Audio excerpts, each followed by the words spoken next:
the one question that I still to this day ask myself is, what am I telling myself about this situation? Listen, when you get out of rehab, or when you realize that you have a problem and you want to make a change, it's not going to be easy. I'm not going to say that it's going to be easy. All of a sudden, things are going to be daffodils and tulips. It's not.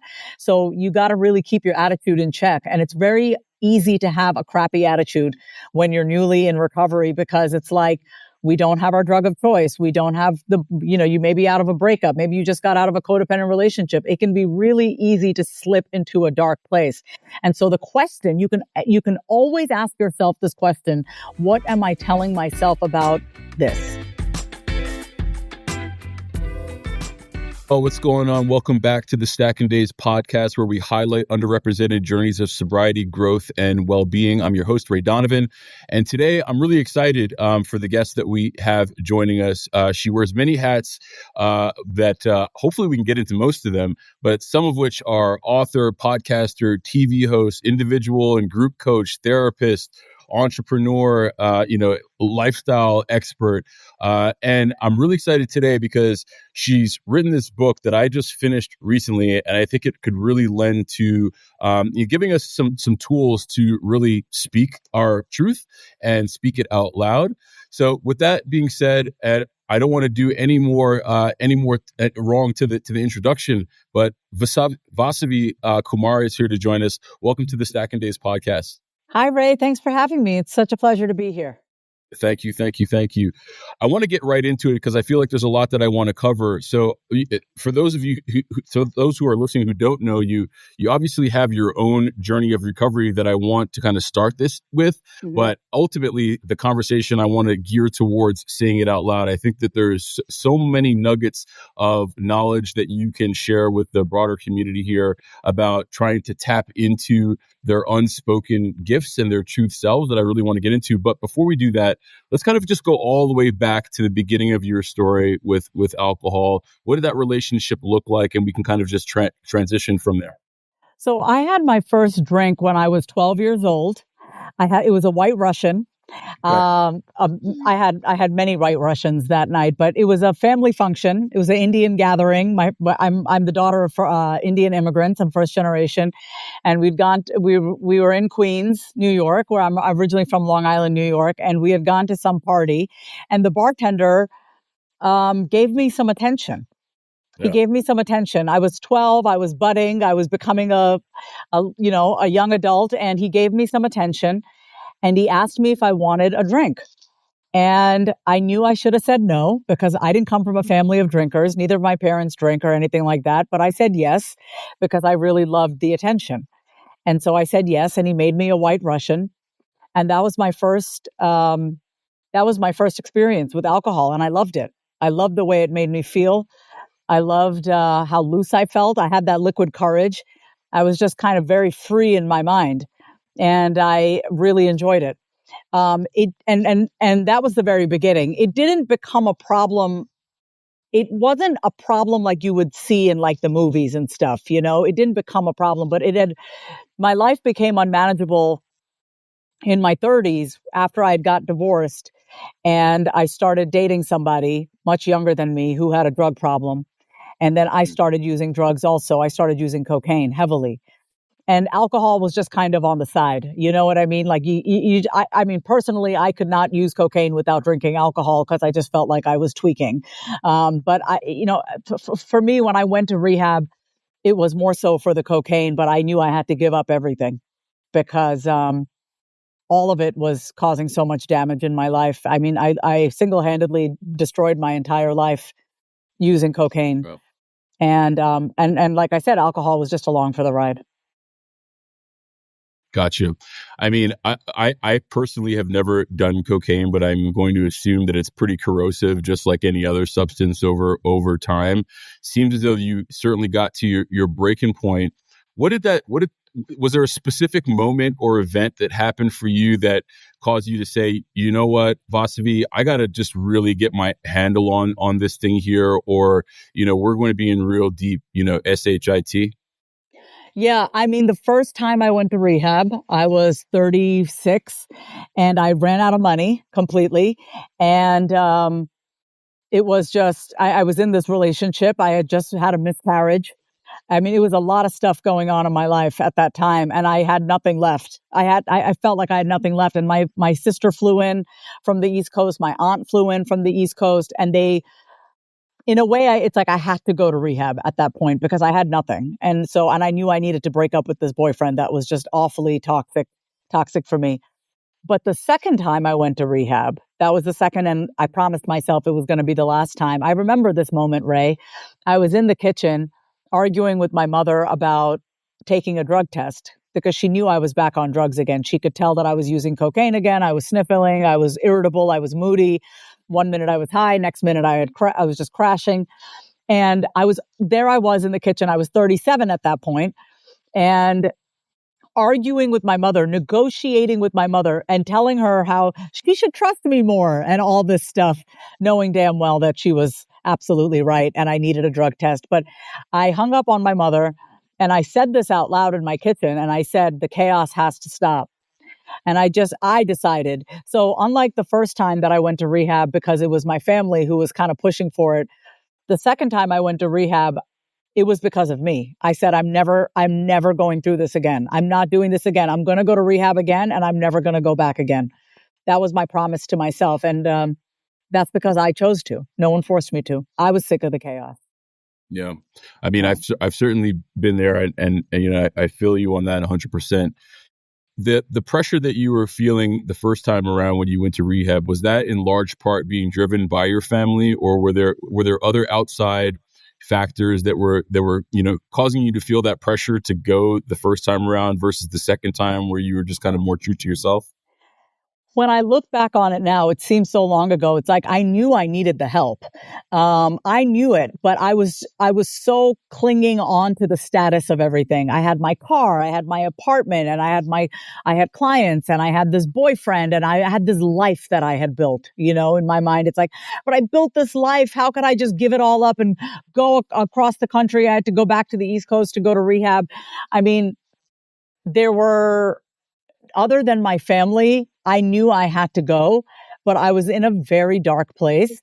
And it was like the only way that I was going to get on that plane and go is if someone manhandles me to go. And my sister, my older sister, who I respect very much, we're very close. She's my best friend in the entire world.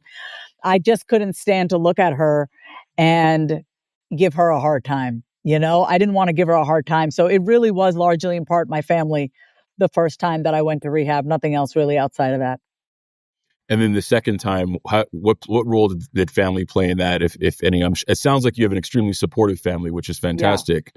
Yeah. Curious what that looked like the second time around for you, because I've spoken to a lot of folks and who've been in and out of rehab detox centers, and it's sometimes the family kind of runs out of the patience or the belief, so to speak. I'm curious what your experience was the second time around. Second time around, my mother was very hands off. Both my parents were like, you're going to go, and that's that. We're going to be here to support you emotionally. If you need anything financially, we'll help you. My mom supported me financially for 6 months after I got out of rehab. It was a very low period in my life. I felt so small. I felt like a piece of nothing because I was at 37 years old, my mother needing to financially take care of me. It was not a good look for me. It did not feel good. But they had really a hands-off approach. My mother said, I'm going to leave it up to God at this point. She goes, because I can't control you. So they did not play. I mean, they obviously played a role. Like, they didn't leave my life. But my journey to learning how to love myself again, the second time I went to rehab, was on me. Then my parents really had a hands-off approach because they realized that this was a problem bigger than them. This wasn't something that they could control. Got you. So you're 37 years old, you enter rehab the second time, and what did that look like for you? What did the process of rehab look like for you this second time around versus the first time? And then how did you start going about putting your life together upon exiting rehab? Because I think that from the outside looking in, that's where things really started to become crystal clear for you, and you starting to step into this very, very unique approach that you have at developing oneself. What did your process look like, from that point on? So the first time I went to rehab, I was very resistant. Even though I went, I was still resistant in rehab. And I knew that I was resistant because every day when I was in rehab, I would call my boyfriend. I would call my boyfriend and he was using drugs. He was cheating on me. I thought we were still together. I thought I'm going to get healthy and then I'm going to come back and I'm going to make this relationship work. And I was so convinced that I would make this relationship work. You think you were going to change him too? Oh, hell yeah, I did. Of course I thought I did. Of course I'm going to change and then he's going to change for me, right? That's how powerful I thought I was. Second time, it was like, I was in another relationship. In my second time I went to rehab, I was actually engaged to somebody else. Okay. So that's another thing. It shows you right there. It was very hard for me to stay single. I didn't stay single for very long. I always had a drug or I always had a man or I had something in the place of God for me. So upon the exit strategy, my exit strategy was really, if I tell you, you might laugh, but I'm going to tell you anyway. I remember getting out of rehab and I did intensive outpatient. I did residential therapy, residential rehab. So I was staying in the house. And then after that, I said, I'm not going to stay in the rehab facility anymore the second time. I want to get healthy and I want to live under my own roof. So my counselors agreed to that. My parents agreed to that. And I said, I promise you, I'm going to do things right this way, this next time around. And I remember, Ray, Googling, how do I begin to love myself? That was literally the first thing that I Googled is how do I begin to love myself? That really required humility on my part and that required me putting my pride aside because I realized at that point, I had no idea how to love myself. I thought that money meant that I loved myself. I thought a nice car meant that I loved myself. I thought having nice clothes and having a ton of clients and doing tons of podcast interviews like this meant that, oh, I'm doing something right. I'm on the right track. But I had no idea how to actually love and respect myself. So that was the first thing that I did upon leaving rehab and being an intensive outpatient from my house. And like I said, I made the decision to go the second time. So I was gung-ho. And when I make up my mind to do something, nobody can stop me. So that was the biggest difference between the first and second time. First time I went, it was like, I begrudgingly went. I begrudgingly went and I was like, my attitude about it was super shitty. It was just very much like, okay, I'm just going to go because everyone's telling me to go. Right. Second time I went to rehab, it was my choice. And so nothing and no one could get in my way, which is what I attribute being 5 years sober from cocaine. I mean, it's because I chose to stop. I chose to stop the chaos. No, I love that. I think you referenced that in your book when you talk about your morning elixir. Is that the kind of the same moment where you started identifying the? Yes, I started drinking my morning elixir, my water with lemon juice and a little bit of sea salt, and that was like. I thought it was so silly. I thought it was so silly that this is what I'm doing to love myself, a morning elixir. Like at the time, I thought it was silly. Of course, I write about it in my book because now I see the value of just taking that added step for myself, even if it means putting a little Himalayan sea salt in my water. That for me was an act of love. It was an act of love for me to make my water, to make my morning elixir. I had to learn how to love myself, even in the simplest of ways, even in the ways that it felt silly for me. Yeah, I'll be honest. When you started moving into that in the book, I was like, oh, what is she going to talk about now? And she just brought up this morning elixir. So I love that because I feel like a lot of folks, particularly those who who struggle from substances, who are coming from these really dark places, it's almost like an extra 3 or 4 steps that they need to take to get to a baseline where they can start implementing productive techniques into their lives, where they can start living a new life. So in reading your book, and I know that your book isn't specifically geared towards those who are in recovery, but that's kind of the lens that I was, kind of reading it through. And so one of the questions I had for you was, what's the entry point for someone who is coming from such dark days into a lot of the work you do, that you talk about in the book, and then we can get deeper into the book from there. Yeah, I would say the entryway is to first acknowledge and admit that you might have a problem. The hardest thing for me to do was to admit that I had a problem and that I needed help. That's always the hardest part for people. And so that's what I recommend as the entryway for people. Cool. So you obviously were the student for quite some time, right? Before you became the teacher. So from the moment where you've now identified that, the morning elixir is going to be a small token of love and appreciation that I can show myself. What then do you do from that point on to continue to kind of build out your toolkit and start shifting the proverbial momentum in your life into this space of self-love before you can then start passing that on to others?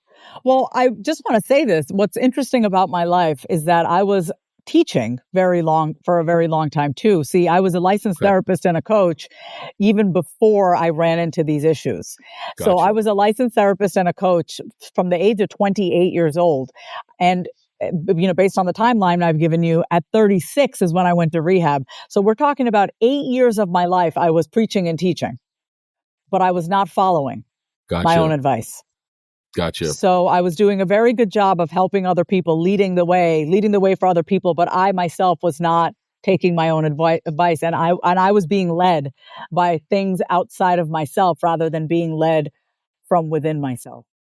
Did you feel hypocritical in those years? Absolutely. There was, my God, in the depth of my addiction, I would have like maybe 10 clients in a day, and then I would buy a bag of cocaine at the end of the night. So I damn well knew what I was doing was wrong. However, I was dating somebody at the time who, really brainwashed me and said to me, well, what you do on your private time is private. It's nobody's business. But I knew that was wrong. Like, I knew fundamentally that was wrong for me, at least. I don't feel right preaching one thing and then having this closet addiction. I didn't feel right about it. And I had so much shame around it. It was very hard for me to seek that help because here I was in this position of like authority and helping people. And here I was struggling the hardest. And the addiction just got worse and worse and worse. I went from 1 day a week to 3 days a week to 5 days a week using cocaine until I could no longer manage that. So I definitely felt extremely hypocritical, which is why now I sing it from the mountaintops. You know what I mean? Which is, I think, if you even listen to podcast episodes that I did years ago, compared to now, it's a night and day difference. I'm still saying the same thing. My message has always stayed the same. It's always been about talking to yourself in a kind way, paying attention to how you speak to yourself, loving yourself, caring for yourself, having perspective and compassion for yourself. I've been saying this for years, but I myself was not practicing it. So you can even just hear a difference in my delivery when I delivered my message years ago versus now. So that just shows what a night and day difference it is when you actually start to practice what you preach. Yeah. And for you, like actually stepping into that authentic self that you had been talking about for so many years previously. Yeah. Did you find yourself in a position where you had to go back and reconcile all of those years of of teaching the right, the gospel, so to speak, but not necessarily living it? Did you have to go back and reconcile that with folks that you had worked with? What did that? Because I know that a lot of folks, who come out of addiction carry a bunch of shame, carry a bunch of guilt, and for you, you're very much moving people around in their own lives. That's a huge degree of power. Did you have to go back to reconcile that with folks once they started to catch wind of of more of who you actually were? What's so funny is that I had to make amends. I made amends, and I had a client. Her name is Tanya. And she said to me, Vas, I had no idea that you were struggling so much. You were still the best damn coach I ever hired. Right. And it was just really funny. I was just like, man, these are the kind of great people I get to work with. But I went back and I apologized to every client that I could think of that I had worked with during that time. And everyone was very forgiving. Very forgiving. And even when I got out of rehab, I wrote this long Facebook post and I was very open about my journey, even after I got out of rehab. So I think in being transparent like that out loud, people started to trust me again because I wasn't hiding it. You know what I mean? I wasn't in a place of hiding what I had gone through. I was openly sharing it. And I definitely went back and I made amends. And it wasn't easy, but it was the right thing to do. Yeah. I love to hear that, that folks, not only were they understanding, but accepting and continue to be supportive of you. And obviously, if you're the best damn coach, even in your darkest days, I can only imagine what you're doing these days. I'm pretty damn good. I'll tell you that. But it's different. It's different. I coach from a very different place. I have a lot more understanding. I give myself a lot more grace. And so I think that shines through when I'm working with my clients. And because I've released a lot of the shame that I have also around those days in my life. So that makes me a better coach. I can work with people and I can meet them a lot better where they're at. Awesome. Let's talk about your coaching for a second. I know that you do individual coaching. You also do group coaching. What is the philosophy that one should expect in working with you that they may not necessarily know by reading your book? My philosophy is this: that shame shrivels when we say it out loud. When we actually say the thing to whatever it is that we've been wanting to say to a person, your shame will shrivel. And so that's my philosophy. So with all my clients, whether they're working with me one-on-one, whether we're in a group, everyone knows that when they work with me or they're in one of my groups, that they are going to be speaking, because that is the quickest way to shrivel that shame. I find that that shame is something, like I said earlier, that folks, particularly with substance issues, just have to deal with on a daily basis. It's so deeply, at least for me, it's like so deeply rooted in a lot of the things that I do or don't do. And when I was reading your book, one of the things that I was thinking about is even the act of saying something out loud to yourself, how challenging it is just to get over that initial hurdle of, changing how you speak with someone. Right. And, so one of the questions that I was thinking about was, we obviously are constantly having this self-talk. We're constantly having this dialogue behind, closed doors, so to speak, with ourselves, right? Where it's not out loud. It's in our own minds. It's probably largely being driven by ego.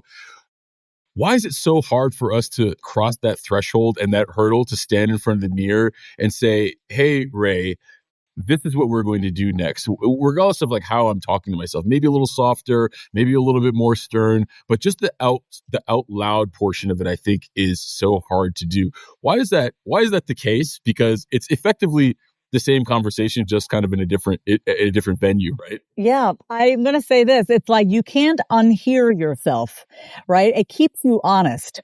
Yep. When I look in front of the mirror and I say to myself, Vas, we need to make a change, I can't unhear that anymore, but I could say it in my mind, Vas, we need to make a change. We need to make a change. But I'm not hearing myself say it. There's something that happens in the brain when you actually hear yourself and your voice saying it. It's like you can't unhear it. You can't hide from it anymore. You have to confront the truth. So it becomes a lot easier to not only confront, but to also take action when you say that out loud. And you bonus points if you look in front of the mirror and you say it out loud. Yeah. I mean, I feel like honesty is such a huge component of one's healing, and just first and foremost being honest with oneself. Saying it out loud, to your point, you can't escape that. You can't run away from it, right? I think the second step is then going from saying things out loud to yourself to now saying things out loud to other people, right? Yeah. Whether you're in a relationship, whether it's at your workplace or or somewhere recreationally. Making that next transition in saying it to other folks with all of the baggage that comes with, maybe not wanting to be as open and as honest with individuals in the past. What's your suggestion for folks who are trying to cross that threshold? So I'm obviously going to say work with me one-on-one or join one of my groups, because the next step after you say it out loud to yourself is to say it in front of other people and to be witnessed. But the other option that you can do, let's say you don't work with me one-on-one and you don't join one of my groups, is to role play with yourself. Like, do you know how many conversations I've had to have in my life where before I even have the conversation with the person, I am like role playing with myself what I want to say, and I'm wetting my own whistle. I'm building that muscle memory, that speech memory, so I can hear myself say the thing that I want to say. Because it's a lot easier to be like, oh shit, I should have said this out loud. I should have said that, but then you don't. But in those moments, you can practice with yourself. Well, what do I want to say? What's the thing that this person needs to hear? And instead of keeping it inside, write it out. Practice saying it out loud, role play with a friend, so that when you're actually in front of this person that you want to say it with, it's not like the first time that you've said it out loud.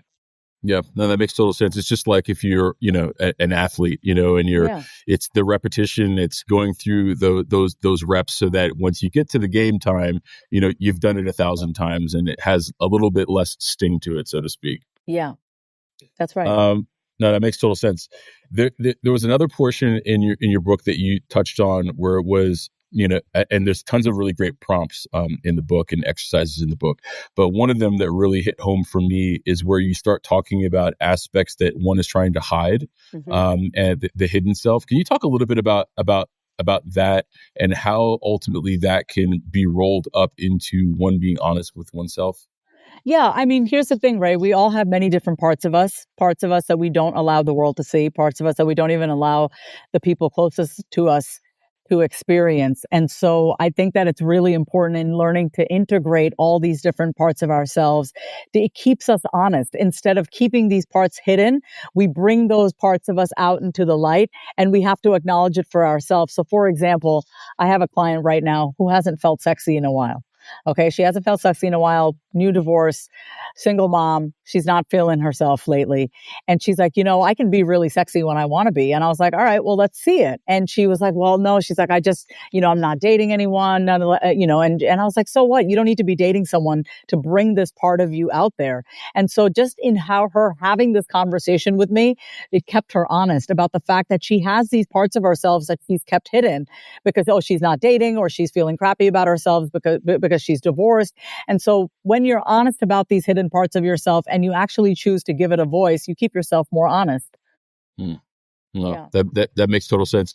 When you think about someone who's in recovery, whether they're early days, maybe they have a little bit longer term recovery, what are some of the things that you would suggest to them from a tool perspective, so that they can lean further into their own development? Because I feel like a lot of the tools that you lay out in this book make a ton of sense.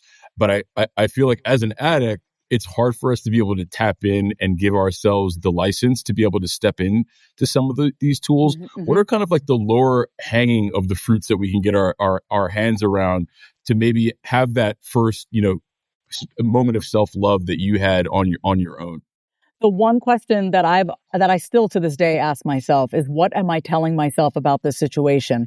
Listen, when you get out of rehab or when you realize that you have a problem and you want to make a change, it's not going to be easy. I'm not going to say that it's going to be easy. All of a sudden, things are going to be daffodils and tulips. It's not. So you got to really keep your attitude in check. And it's very easy to have a crappy attitude when you're newly in recovery, because it's like, we don't have our drug of choice. We don't have you may be out of a breakup. Maybe you just got out of a codependent relationship. It can be really easy to slip into a dark place. And so the question, you can always ask yourself this question: what am I telling myself about this situation? Whatever it is that you're going through, what am I telling myself? And from there, you can ask yourself, is this true? Is this something that I want to continue to believe? Is this helpful? Is this harmful? So we have the power, even if you can't buy the book or you don't listen to the podcast or whatever, you can always challenge your own thoughts. And you can ask yourself the question, what am I saying to myself right now? And you can start to, in the microest of ways and smallest of ways, you can start to tweak the way that you speak to yourself. You can start to tweak the way that you think about things so that you start to gain a fresher perspective on things. Yeah. I love that, and it further reinforces being able to say that a lot. I feel like someone who's coming from a position where the addict mind is oftentimes clouded with misdirection. Getting it out of the mind and into the open can help you with getting a little bit more of that direction that we're all that clarity, frankly, that we're all seeing. Hey guys, I hope you're enjoying the episode. If you are, we'd really love it if you could leave us a rating and a review on Apple Podcast or a rating on Spotify. And of course, please feel free to invite somebody into the conversation. If you feel like you have a story to share on the podcast, why not apply to be a guest? You can do so by completing the form on the podcast description or find it on stackanddays.com. That's stacknday's.com. But for now, let's jump back into the conversation. From the standpoint of, and I've asked this of a few different guests, and you play all of these hats. Where does being a coach and being a therapist begin, or maybe the other way around? Like, what's your perspective on the role that you play for a client in each of those kind of categories? I love to be my client's cheerleader. I love to help them see things. I love to be their mirror. I love to be a friend. I think a lot of people are feeling very lonely these days and they don't feel like they can trust people. So I have instant connection with my clients. Otherwise, they wouldn't be working with me. But my role for them is really a confidant. It's as an advisor and it's as a mentor. Okay. Yeah. Cool. There was a line that you called out. I think it was on the back of Matthew McConaughey acceptance speech where he talks about looking forward and needing a hero, every day when he wakes up that he can strive towards. And you were mentioning that your hero is yourself, and you're oftentimes projecting 10 years out as to that being the version of you that you're aspiring to be. I'm curious that at this stage of your life, you've obviously been through a ton. You've overcome a ton. Who is the hero that you're looking to in 10 years from now? And what does that version of you look like, considering you've accomplished so much up until now? Thank you for saying that. Well, she's definitely married again. She's definitely married again. No kids. I've never wanted children, but I will be happily married and we will be traveling and we will be enjoying our life. I will continue doing the work that I do. It may look a little different. Maybe it's not one-on-one. Maybe it's just group and I'm still doing the work that I'm doing here.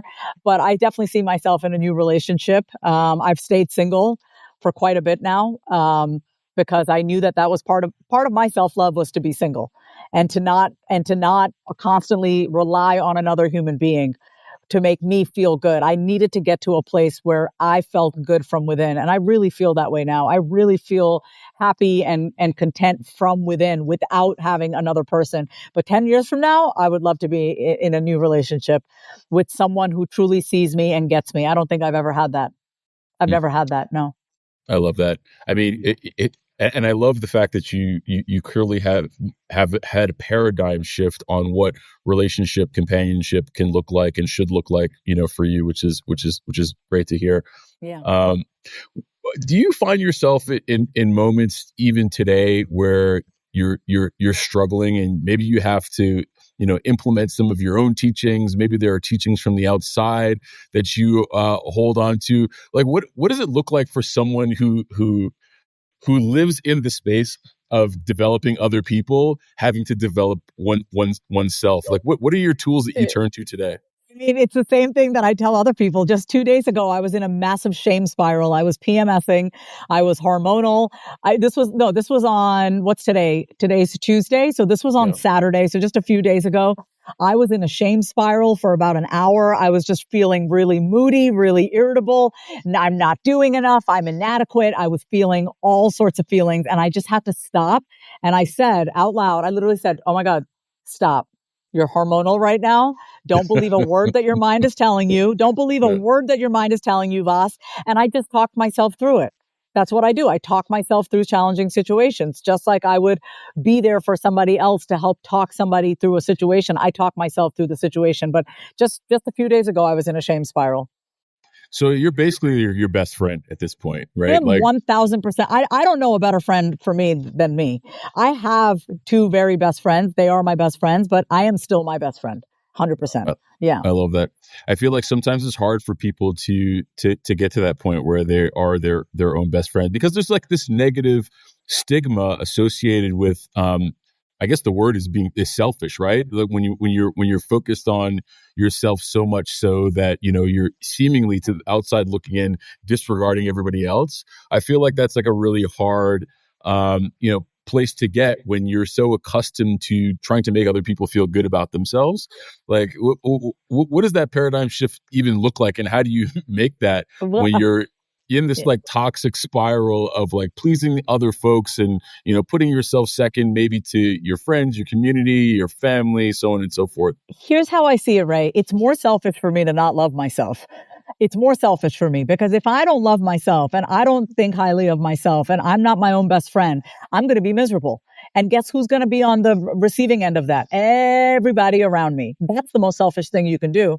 The most selfish thing you can do is not love yourself and to not be your own best friend. Because if you do not know how to treat yourself with the utmost respect, compassion, and dignity and honor, how can you give that to anybody else? So I actually, people can think whatever they want, but until you actually get in my space, you'll never really know what it's like to be around me. So people can assume all that they want, but I think it's that's not my problem. I love that. It's not my problem. It's really not, because I know who I am. I know who I am, and I know what I bring to the table, and I know what a kind person I am. And if someone's going to look at me and think that I'm selfish because I'm into myself or because I really respect myself, then you haven't gotten to know me. You obviously don't know me. No. I love that. Yeah. That makes total sense. I feel like it's important for people to get over that threshold of, of constantly putting what other people are going and how they're going to view them before how one views themselves. I think it's super important, and it's just as hard as like saying things out loud. Yeah. Honestly, I mean, I've gone through my own process of trying to be able to do that more consistently, and again, I think that when you start saying a lot of these things out loud, they tend to lose their internal sting, so to speak. Absolutely. I mean, that's the thing. I think when we actually give ourselves the permission to say it out loud, and here's the thing, it's going to be hard to say it to other people at first. That's why I recommend in the book that you got to say it to yourself. This is about you and you. Yeah. Do you know what I mean? It's the relationship that you have with you and you, the words that you speak to yourself. Nobody can hear those but you. So you got to make sure that how you're speaking to yourself is kindly. And that doesn't mean that you let yourself, I think people think when I say be kind to yourself, that doesn't mean that you're coddling yourself. It doesn't mean that you're letting yourself get away with things. It means that you talk to yourself the way that you want to be treated. Period. How do you want to be spoken to? Think about it. Think about the patience that you would want someone to give you. Think about the understanding that you'd want someone to give you. I'm just inviting people to give that to themselves and just watch how your life will change. No. I think that's super, super valuable. And I think it's a great perspective to have. And ultimately, what you expect of yourself, you're in turn going to expect that of others, right? So, how are folks treating you from the outside in? How are they providing spaces for you that are safe? I mean, you obviously have to provide those for yourself, first before you know how to even look for anything like that in somebody else, right? Look, when I think about my group, say it out loud, I know how to create a safe space because I know what safety feels like. I know what it's like for me to feel safe. I've been through so much group therapy in my life as a patient, not as a therapist. I've gone through so much group therapy, so many group meetings. I know, recovery circles. I know what safety feels like. And I also know what safety does not feel like. I didn't grow up in an emotionally safe household. It was not emotionally safe for me to tell my mother things. We'd get beaten if we did things that she didn't approve of. So I know exactly the kind of environment that will foster suppression. And I also have had the experience of being in an environment that fosters safety. So I know what I need. And so I infuse those in my group because that's what I know people will need to feel safe to say it out loud. What do you think the biggest mistake people often make for themselves in not creating a safe environment for themselves to have that honest conversation with themselves? Then they're not making a safe environment for themselves, and they keep trying to seek safety in unsafe people. If you really knew what safety felt like within yourself, if you built that safety within yourself, I bet you half the people that you hang out with would be gone. You'd see that the people that you hang out with, or you're just hanging out with them because it's familiar. You'll see that you don't actually feel safe around them, but you're just used to it. The nervous system would rather deal with a familiar hell than an unfamiliar heaven. So it's like, I think we keep going towards people, and that's the mistake people make. It's like we keep going towards people for external validation, for things that we should be giving to ourselves. So that's a mistake that happens when we don't cultivate safety within ourselves. We will try to find safety in other people, and quite frankly, people that are not qualified to give that to you. Yeah. That makes a ton of sense. I think that I don't think I was in a space to be able to hear that in my early days of sobriety, but I think that once you're able to kind of clear some of the noise and get some clarity, something like that really resonates, right? Because at a certain point, you have to audit your life, right? You have to audit the folks who are around you. You have to audit the spaces, the people, the places. And I think that's where that honest conversation comes into play to decipher between, is this in fact supporting me? Is it holding me? Or is it ultimately letting me down? Am I allowing it to do so? Yeah. A couple questions before we take this thing in here. One, you are obviously an extremely, strong person, right? You have, well thought out opinions on how you move through the world. And so my question for you is, how would someone today know that you are struggling? if you happen to be struggling without you explicitly telling them so.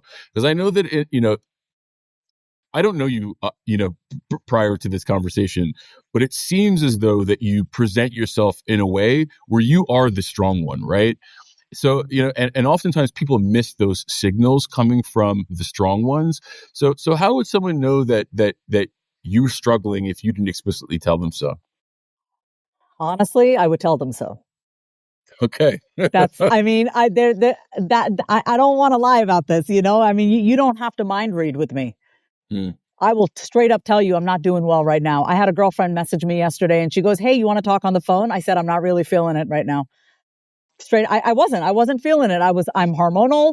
I did not want to do anything. I just wanted to watch my movie. I didn't want to get on the phone. So I don't avoid things. If someone asks me a question, I'm going to be straight up with you and just tell you the deal. Just like I told you when I had to reschedule this call and I told you exactly what was up.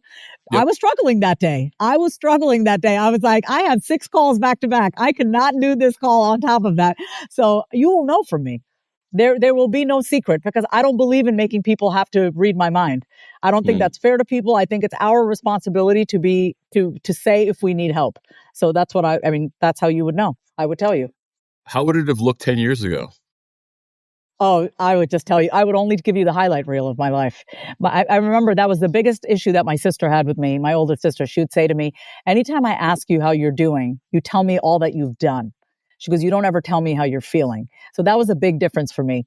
I would go into my list of accomplishments and how much money I've made and how many new clients I signed rather than telling you how I'm really feeling. So that's a big change for me. Was that a smoke and mirror for you, or was that a smoke and mirror for like your audience? Both. Yeah. Definitely both. Because as long as I was doing good on the outside, then I didn't really have any issues, in my own mind. Your sister, are you guys close in age? She's 4 years older than me. She's 4 years old. She sounds like she's been a fantastic, ally and friend for you. She is literally, I mean, when we were younger, obviously we fought because, I mean, I was a younger one. I was always being compared to her. So I was always irritated by her. And she was always irritated by me because I got away with so much being the youngest in the family. But we talk every day. She's the only person who can call me at 6:45 a.m. in the morning and I will pick up. She's the only person. I'll be recording a podcast and interview or an episode and my sister will call me and I'll be like, "Hold on one second." No, I love her so much. You don't understand. She used to play the role of mother for me, but as we got older, we didn't want to play that. I didn't want her to play that role anymore. I already have a mother. I wanted a sister. And so we're in a season of really looking at what does that mean for us to be sisters? Like she just came to visit me back in November here in Austin, Texas. We had the best time. I just went to go visit her in Philly with her family and I saw my mother and father too. We had the best time. She's a great ally. So thank you for recognizing her. Yeah, no, I think it's so important. I feel like oftentimes people feel as though that they're alone in their journey, whether you struggle from substances or not. I feel like people feel like they're alone, and to be able to turn to someone like sounds like what you have in your sister is so important when we're a little bit lost and we're kind of grasping for direction and support. So I just love to hear that I have I've got siblings of my own, and every once in a while, when I have to have a conversation with someone that I just don't know if I can have with anybody else, I'll reach out to my sister because we've been, through it since, she's 2 years younger than I am. So, we've been through it since we were toddlers, basically, so there's just a degree of like knowledge that somebody else can have of you that, no one else can really have because of like, that history. Yeah. So I mean, whenever we talk about our mother, we know exactly Yeah. what we're talking about. You know what I mean? Like there is that level of familiarity and childhood upbringing that only she's the only person on the planet who will understand. No, I love that. Last question I have for you is, for someone who's sitting there and, they're looking for ways to really open their lives back up. They're looking for ways to turn the corner on their addiction, but even more so than just turning the corner on addiction, but stepping into their own power. But they have no idea what that first step is going to be. What would you suggest to that person? I want you to remember that it's going to get better. It really is. Sometimes without the thing that we've been holding on to for so long, we can feel like our life is going to be boring. It's going to be uneventful, that we're not going to have any fun. But I can say this now, having thought that cocaine was my medicine. I used to call cocaine my medicine. And I really relied heavily on it back in the day. And now, having not used it at all for 5 years, I mean, everything I ever wanted in life has come to me because I stopped doing stupid shit. Yeah. I mean, period. So it's like, you can have anything you want. You got to stop doing the stuff that's hurting you. I remember God, having a conversation with God, and I remember hearing these words: Vasavi, I'll give you anything you want, but you need to learn how to love yourself. And I'm not going to give you everything that you want until I know that you fully love yourself. And I remember hearing those words, and I just, just making that my mission. It's like asking myself, is this an act of love? Is this an act of love? Is speaking to myself in this way an act of love? So for that person listening, I just want you to remember that it does get better, but you got to listen to yourself, and you got to do what's right for you. Yep. And you got to do right by you. It's not even what's right for you, but you treat yourself with that respect. Start with that. Like, is this what a self-respecting person would do? And it's a hard pill to swallow. It's a hard conversation to have with yourself, because you're probably going to find out that you haven't been treating yourself with respect, but at least you can start somewhere. You can start by having that conversation and by being honest with yourself. That in and of itself is just as good. Yeah, I think that the point of acknowledgement is so powerful.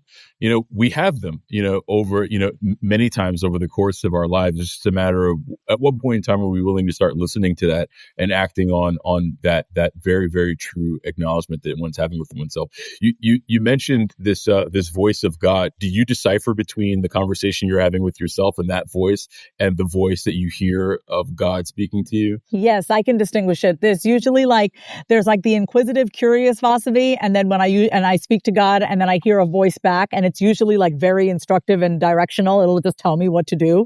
It'll just speak to me in a very firm, gentle kind of way, and that's the voice of God for me. I love that. Yeah. I love that. Tell us where folks can find you post our conversation. Yes, you can go to my website at vasavikumar.com. You can also find me on Instagram, and my handle is my name is Vasavi. Send me a voice note. Let me know that you love this episode. Vasavi, thank you so much. I'm so glad that we were able to find some time to sit down. I know that you're extremely busy, and you wouldn't do this if you didn't want to make the time to do it. Yeah, I think that's right. You're very clear. So thank you so much. And I'm going to continue to follow you. And if you have any more books coming down the pipe, I can't wait to read that as well. Thank you so much, Ray. You're welcome. Thanks everyone for tuning in, and stay tuned for next week when we'll have another great guest. Be well, one day at a time. I appreciate you guys listening to the Stacking Days podcast. I hope this episode added value to your recovery and wellness journey. Before we go our separate ways, let's connect on social. You can find us on TikTok and Instagram at Stacking Days, or via the website www.stackingdays.com. By supporting the show, you can play a direct role in amplifying people of color in their pursuit of recovery. The easiest way to do that is to subscribe or hit the follow button. This way, you'll never miss an episode, all while playing an active part in creating the ecosystem where diverse voices in healing matter. This show is for the purpose of education and connection, and is not a replacement for therapy or recovery care. For more information on the resources and support available, take a look at SAMHSA and some other resources shared in the description. Until we meet again, be well, one day at a time.